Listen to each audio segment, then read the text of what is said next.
বরিশাল শেরেবাংলা হাসপাতাল যেন মৃত্যুর আরেক নাম, যেখানে সুস্থ মানুষ গেলেও ফেরত আসার সম্ভাবনা কম। শেরেবাংলা হাসপাতালটি যেন হয়ে উঠেছে দুর্নীতির আখড়া। দালাল সিন্ডিকেট, ডাক্তার আর নার্সদের অবহেলা, অপচিকিৎসায় রোগের মৃত্যু যেন এখানে নিত্যদিনের দৃশ্য। একজন ভুক্তভোগী জানান, বরিশাল শেরেবাংলা মেডিকেলে জরুরি বিভাগে রোগী নিয়ে যাওয়ার সাথে সাথে টিকিট নিতে হবে। টিকিট 10 টাকা। টিকিট নেওয়ার পর যদি রোগী ভর্তি করতে হয়, টিকিটে লেখা থাকে 15 টাকা, কিন্তু টিকিটে নেয় 20 টাকা।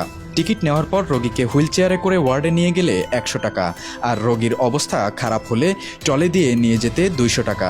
ওয়ার্ডে নিয়ে যাওয়ার পর রোগীর সাথে একজনের বেশি প্রবেশ করলে জনপ্রতি 100 টাকা, আর 50 থেকে 100 টাকা হলে বেড পাবেন, আর না হয় মাটিতে। রোগী ভর্তি শেষ, এবার ডাক্তারের পালা। ডাক্তার আসবে, রোগী দেখবে, তারপর শুরু হবে পরীক্ষা।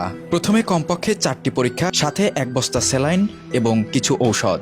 পরীক্ষার রিপোর্ট আসা পর্যন্ত স্যালাইন আর ঔষধ চলতে থাকবে। রিপোর্ট আসার পর আরেক ডাক্তার আসবে, সে দেখে আবার অন্য পরীক্ষা দেবে। এভাবে প্রতিদিন ডাক্তার পরিবর্তন হবে, আর একটার পর একটা পরীক্ষা পরিবর্তন হতে থাকবে। পরীক্ষা করাতে হুইল চেয়ারে নিয়ে গেলে 100 টাকা, আর ট্রলিতে নিয়ে যেতে চাইলে 200 টাকা ওয়ার্ড বয়কে দিতে হবে। আর প্রতিদিন নতুন নতুন ঔষধ যোগ হবে।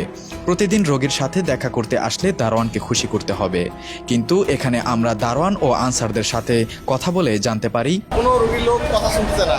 তারা স্থানীয় প্রভাব যত তাদের ক্ষমতা আছে, তারা এখানে সেটা খাটায় আমাদের সাথে। অনেকে আসে সাথে সাথে খারাপ ব্যবহার করা শুরু করে। যখন আমরা গেটে এটা বলি যে প্রত্যেক রোগীর সাথে 2 জন করে থাকবেন, আপনারা বাড়তি লোক ঘুরতে পারবেন না, তখনই তাদের মেজাজ চড়া হয়ে যায় এবং তারা আমাদের সাথে খুব রাফ বিহেভ করে।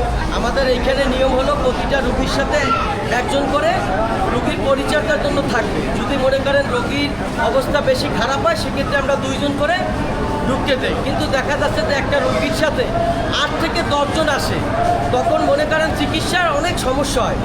আপনি আসেন, দেখে যান, সরজমিনে দেখে যান। একটা রোগীর সাথে যদি 1 জন করে আসে, সেক্ষেত্রে রোগীর মানে ঠিক একটা রোগীর সাথে 8 জন 10 জন করে যদি আসে, তাহলে কিভাবে চিকিৎসা দেবে? সব পরীক্ষা শেষ, এবার অপারেশনের পালা।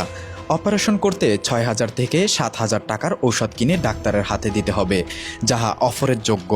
অপারেশন শেষ হয়ে রোগী যদি মারা যায়, টাকা এবং মানুষ সব শেষ। এমনকি ভুক্তভোগীরা আরও জানান, এখানে ডাক্তারের প্রচুর অভাব রয়েছে এবং সেই সাথে শিক্ষার্থীদের দ্বারা চিকিৎসা করানোর কারণে অপচিকিৎসায় মৃত্যু পর্যন্ত ঘটছে। এমনকি দিনের পর দিন চিকিৎসার নামে অপচিকিৎসা দিয়ে 6 থেকে 7 দিন পরে রোগীকে এমার্জেন্সি বানিয়ে, আধমরা বানিয়ে, তারপরে তারা রোগীকে ঢাকা ট্রান্সফার করায়। আরও বলা হয়, এখানে অ্যাম্বুলেন্স 10 থেকে 11টি থাকলেও ড্রাইভার আছে মাত্র 2 জন। বাকি সব অ্যাম্বুলেন্স এখানে বিজনেস করার জন্য ভিড় করে জমে আছে। তাই বরিশালের সাধারণ জনগণ রাস্তায় নেমে এসেছে এই সিন্ডিকেটের বিরুদ্ধে রুখে দাঁড়াবার জন্য।